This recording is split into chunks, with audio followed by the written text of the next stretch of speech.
We started working on Concordia 4 years ago, and it really was two ideas coming together. I've always been fascinated by utopian communities, communities such as Siemens or Michelin or Hershey in Percy, Pennsylvania. Cadbury had Bourneville. A group of people come together thinking there must be a better way to create new towns, new villages, societies to address all the evils and problems tearing us apart. And I always thought, what is the 21st century version of that sort of community?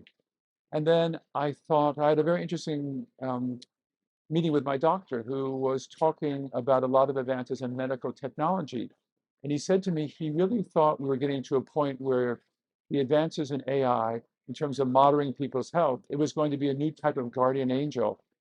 And I was so intrigued by that. And he said, well, think about it. A lot of cultures, a lot of religions have this idea that there's a guardian angel, some sort of force looking over us that keeps us safe. And he said, I prefer to think of AI as a new type of guardian angel. And I thought that was so provocative because my feelings and my thoughts at the time had been this is only a force for evil.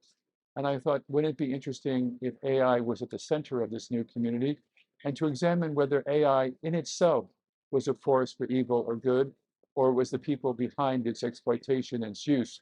So those were the various things that came together.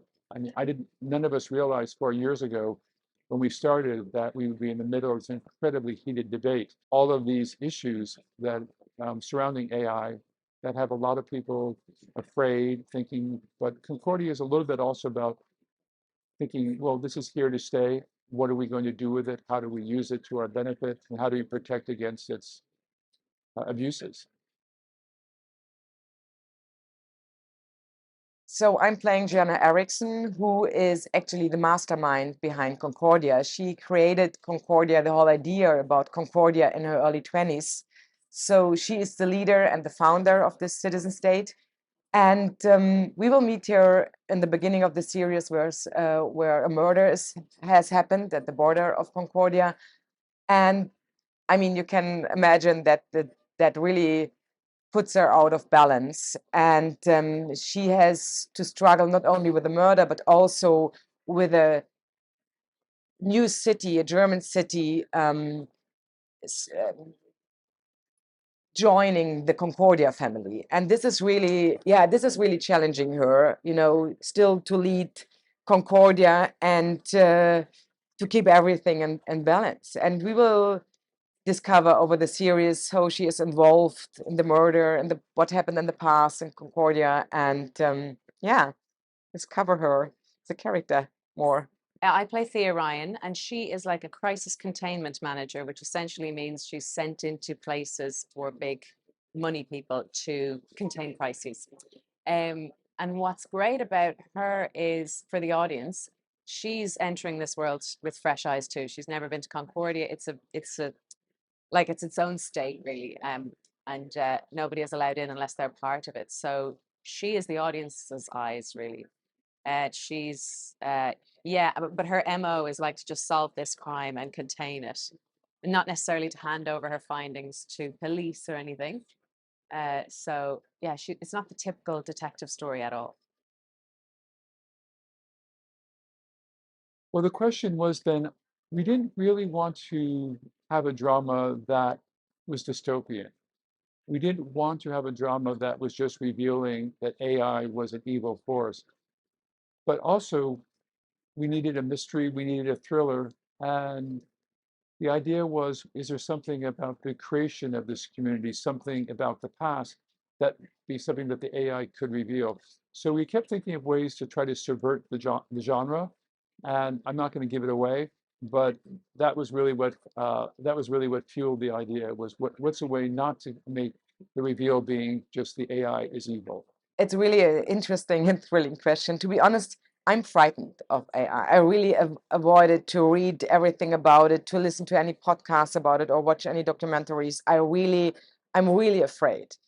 But obviously, it's inevitable. It's already there, and so we have to deal with it. And Concordia came up last year, and I think it's a very smart way to discuss this issue and to have this different view at it in a way like we have to deal with it and we can use it in an absolutely positive manner And I think it's worth it to think about it, because we can't deny it. It's already there. And we have to ask ourselves how we want to live with it, and also how we want to live in modern times in a community as a society. And I think AI, and that's what Concordia shows us, is a good possibility or a good way to live with it for the beginning, I would say.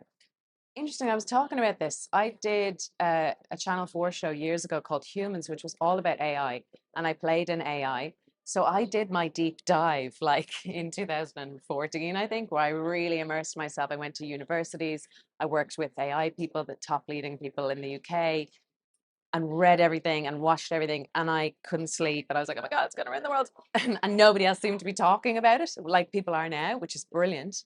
So I kind of went through my own personal journey with it then and made my peace with it then. So I'm kind of at the place now where it's happening. You know, it's everywhere. It's so much more than we can even see. All the technology in Concordia is available today. So yeah, it's a parallel present, but somebody could make that town tomorrow, you know. So it's like, I feel like we need to kind of accept that it's here and it's here to stay. So how do we function as a world with it, alongside it? And how do we make sure we're okay?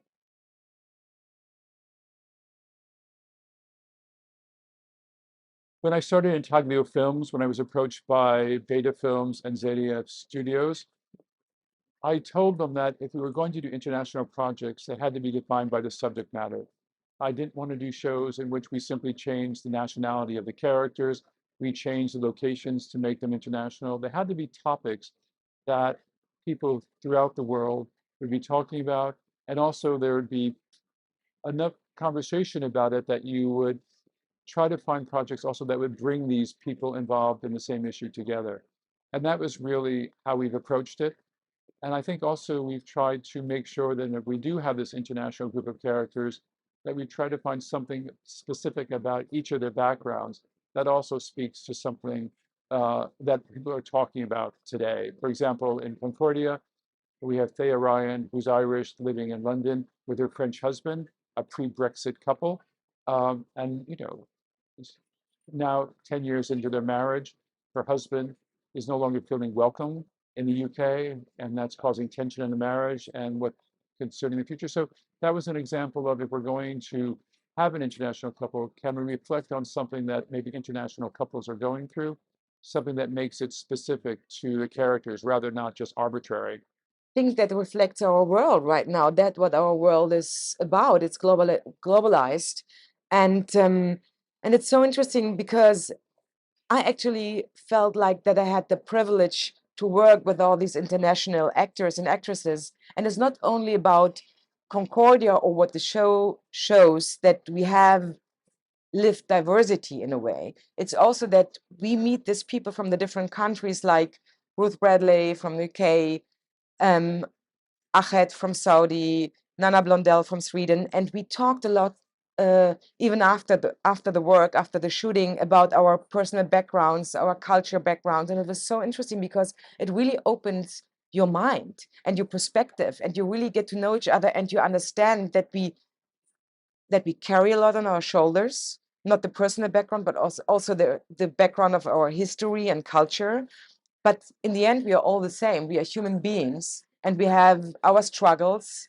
But there are a lot of things which make us the same in a way. And this is that to experience on a show, in the show, what you can watch as an audience, but also as an actress. This is really a gift, I would say. I really love that about the show, and I'm really thankful for that. Yeah. Personally, it's been amazing. Like, I love it. Like, I mean, when I started, I was a kid, and it was very much, it was the days where, you were sent a script in the post, and then you got your audition written in a piece of paper, and you went to that office and you met the cast director. Like, a different world. There was no international stuff. Like, America was a place you had to fly to. Like, it's a different world.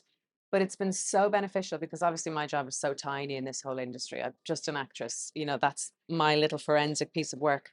But even at that level on this show, all the actors were from different places. to watch all these actors come with their own history and their own culture of the art of acting and how they've studied, which is different to how I've studied, how they prepare. I mean, all actors prepare differently anyway, but I was really struck by the cultural differences and the cultural difference of acting in each place and how we all kind of met together to play. It was just so fascinating and brilliant. Yeah, so just on that tiny level, it was amazing. And that's just the tip of the iceberg.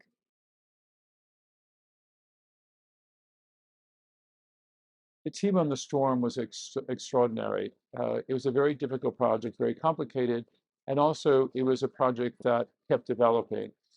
And I think what I really admired about the team is anytime I went to them and said, we have an idea for a new scene, we have an idea for new moments, and can you find time in the schedule? And we had very good directors, and without exception, they would just say, we'll see what we can do. So it really gave me the freedom as a producer working with our writers. If something happened on the set, something between the characters, something that we thought we hadn't explored fully, it meant that we could create new scenes, new moments, and somehow manage to fit them in. So that really was incredibly gratifying, very important to both projects, and it was the experience of The Storm that encouraged me to take the same path again with that same team.